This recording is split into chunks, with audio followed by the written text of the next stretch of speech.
to hear about your story in terms of getting into the farming world and what brought you into it. I know it's multi-generational, but what was your kind of decision junction getting involved? Yeah, I grew up on the farm. I'm the sixth generation, so the family's been farming on the same plot of land since 1866, best we can tell.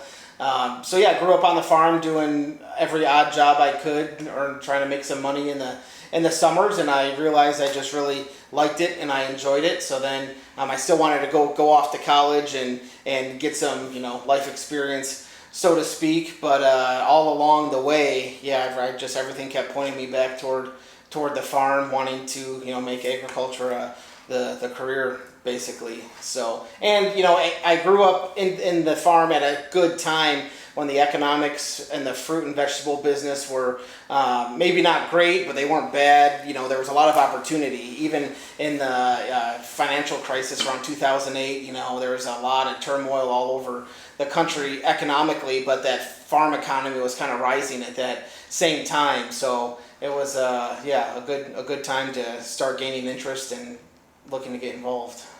Yeah, and so much of the dynamic with farming is people don't understand what it really takes, and right, the day to day.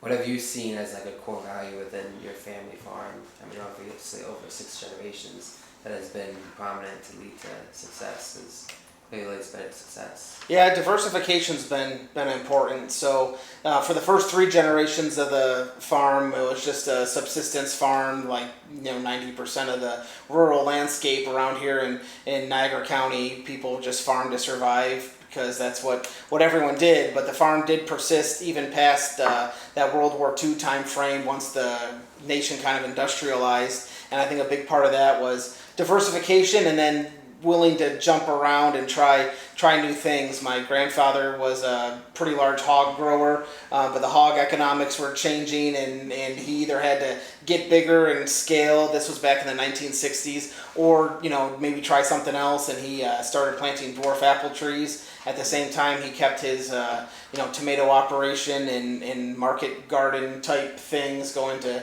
the local markets, and then we've been able to just add crop enterprises as we go, trying to not get overly diversified, but keep a certain level of diversity that helps weather those highs and lows. Whereas a lot of farms in the last probably 40 to 50 years have really specialized quite a bit. So, and diversification it's not easy. Sometimes it feels like you just lose money on multiple crops at a time, but in the long run, I think it's been important for our success.